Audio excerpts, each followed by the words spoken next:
Thank you. Okay, so just by a show of hands, who are parents? Okay, I need to check how moderate to be. Okay, so thank you for the description of the talk. So then who expected, since I'm over 40 and childless and single as well, who expected a really sad-looking person to stand up here? No? The reason I ask the question is because this is an attribute that our culture assigns to women like me. A certain age, single without children.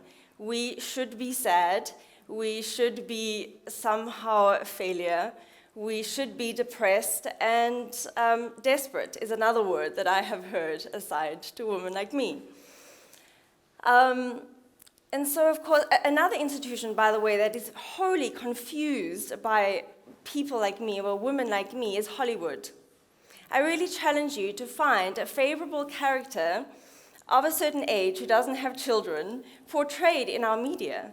It's really difficult, and I really challenge you to do that, because I ask this question all the time, and people will come up with it, but they're usually superheroes, or something from like a really long time ago, like a period piece. You know, there isn't a lot of women reflected in our media.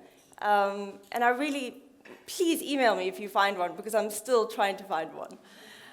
I mean, at best, she has a hardcore career, but ultimately, she's kind of sad and tragic. So, of course, I get asked the question fairly often, why I didn't have children, why I don't have children. And the answer is, I will now publicly tell you. The reason is, I like freedom, sleep, and money. 3 things I know a baby would categorically ruin for me. Yeah. I didn't, however, always think like this, and it isn't an answer I always had. In fact, I didn't really have an answer for a long time, and for a long time I believed that I would have children. I would have a baby. Like most women, it's not a beer, but like most women, I was trained in a way to want children. I was cultivated to want children. The dialogue when I was growing up was, one day you will have a baby. When you'll see, when you have your own little girl, then da-da-da. When you have your child, blah, blah, blah. This is the language that I grew up with, which I'm sure most of the women can relate to.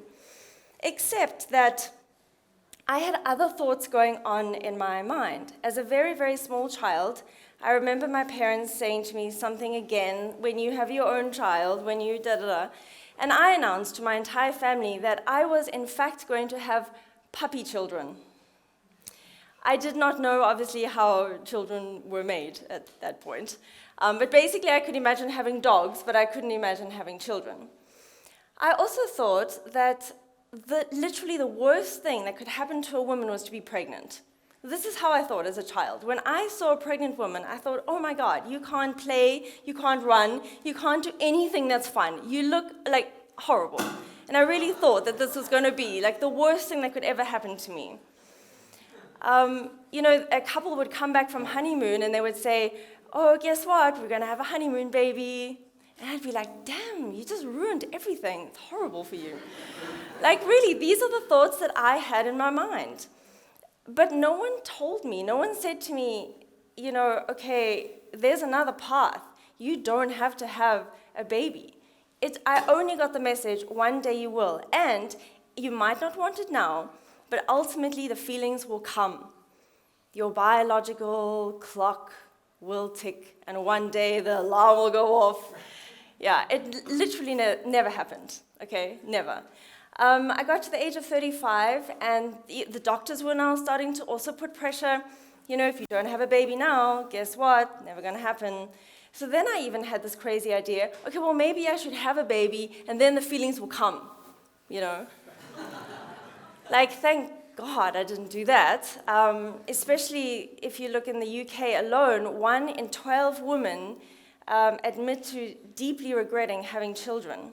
Of course, they're anonymous, this is not allowed, you're not allowed to say this, but 1 in 12 women, that's a lot for me.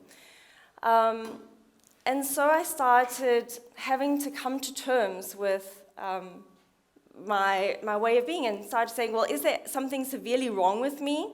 These feelings are not there. Or is it perfectly valid, and is it actually kind of a myth that all women should be mothers?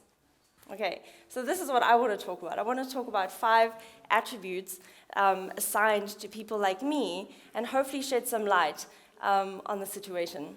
Okay, the first attribute, or the first myth I'd like to say, is that women that choose to not have children are inherently selfish. They are selfish. Because the reason they don't want to have children are selfish reasons. They want fulfillment in their current relationships, they want to work, they want to travel, they want to have money, they want to have sleep. But then I had to say, okay, fine, if we're selfish, in fact, the Pope in 2015 said that people who choose to not have children are selfish. He said that, which for a man who doesn't have children is an interesting statement, okay. But if we had to look at why women choose to have children, is that me? Yeah. If we had to look at the reasons why women choose to have children, and not only women, people, why they choose to have children, amongst the top 5 reasons are, I want to create a smaller version of myself. In my mind, that's not only selfish, but slightly narcissistic. Also, I want fulfillment. I think children will bring me some kind of meaning in my life. They also thought that it would benefit them more specifically with a retirement plan. Their children would look after them when they were old. Also, not entirely unselfish. Others reported saying that they wanted more joy in their life. They wanted a sense of family and well-being. Also, kind of selfish. So if you want to assign selfishness to child-free women, then you have to assign selfishness to people that want children as well. And I like to say, let's take selfish completely off the table and say we're all of us, are looking for fulfillment. Whether you find that in your current adult relationships and work and whatever else you do, or you find it in having children, it should be equally fulfilling or equally selfish. It should be the same. So we're just going to take selfish off the table. Okay. The next attribute that people assign to me is that I have loads of time, like loads of time. And that's actually kind of true, I do. But how I choose to spend my time should be equally valid as those with children.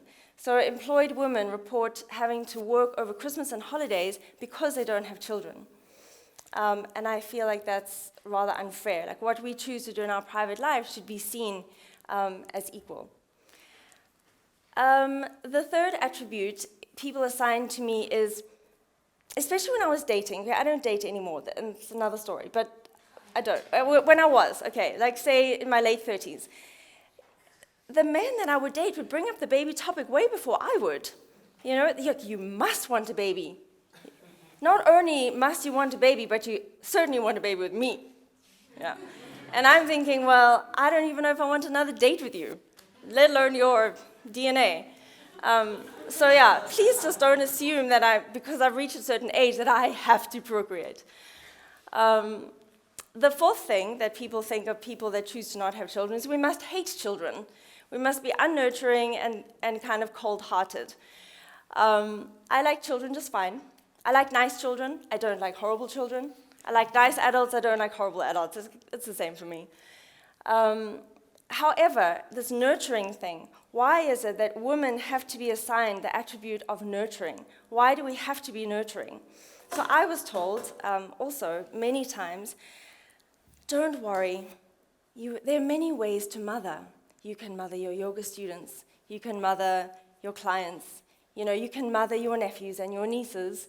And then I was like, I don't want to mother. That was kind of the whole point in the first place. Why can't women be intelligent, adventurous, kind, 1,000 other things? Why is it that we are assigned the attribute of nurturing because we're women? By the way, and this is probably really going to cause a little bit of chaos, but maternal instinct has not been scientifically proven to be a fact. It is a myth. It is something that we are culturally conditioned to have. Maternal instinct doesn't exist. Google it. It's really interesting. The last thing that people will say to me is, you still have time.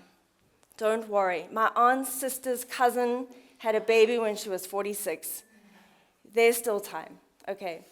Not really. I'm 41. Do you know what a woman's fertility looks like after 25? Like, really, it doesn't get better. It's bad. So no, there's probably not time. And second of all, the other thing is you'll change your mind. No, I will not change my mind. So the reason I talk about this now is because I do believe that there is a new wave of women coming into being that is slightly less silent on this topic. We need to talk about it. We need to, especially for our girls, we need to tell our children that there is another way, that someone's giving me an indication of time, thank you. That there's another way, there's another path. You don't have to be a mother. It is not a guaranteed thing. It's an absolute choice, and there's an equally valid, fun, wonderful, wonderful life waiting for you without children, if you choose that. If you want to have children, that's also equally fine. But at least we have to start the dialogue, and at least we have to give the option, and we have to give the choice, and we have to start talking about it. And I just started now, in 12 minutes, almost.